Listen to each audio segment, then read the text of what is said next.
இருளின் அதிகாரங்கள், இருளின் அந்த பவர் ஆஃப் டார்க்னஸ், பில்லி சூனிய கட்டுகள், மந்திரவாதங்கள், இச்சையின் ஆவிகள், உலகத்தின் ஆவிகள், சரியா கத்துடி, இதெல்லாம் இருளின் ஆதிக்கங்களோடு சம்பந்தப்பட்டது.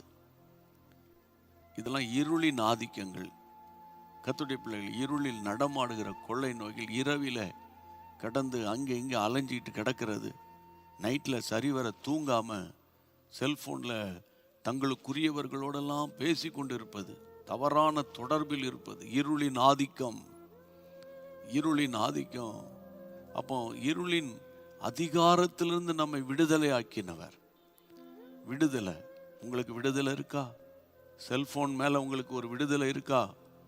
கர்த்தருடைய பிள்ளைகளை, இருளில் நடக்கிற, இருள் என்றாலே பாவம், இருள் என்றாலே பாவம், வெளிச்சம் என்றாலே பரிசுத்தமுள்ள வாழ்க்கை.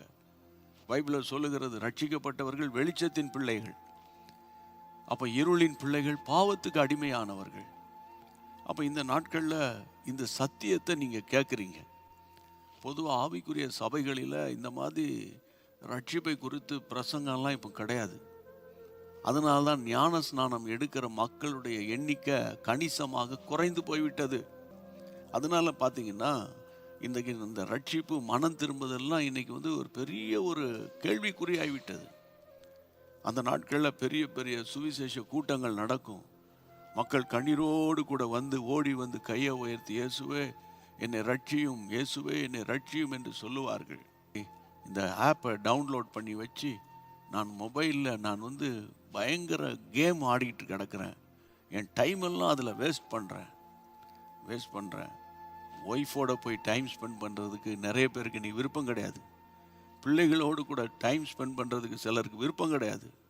அப்பா அம்மாவோடு ஃபேஸ் பண்ணி அப்பா அம்மாவோடு கூட உட்கார்ந்து பேசுவதுக்கு, அவங்க மனம் திறந்து பகிர்ந்து கொள்றதுக்கு இன்றைக்கி டைம் கிடையாதுன்னு சொல்கிறான்.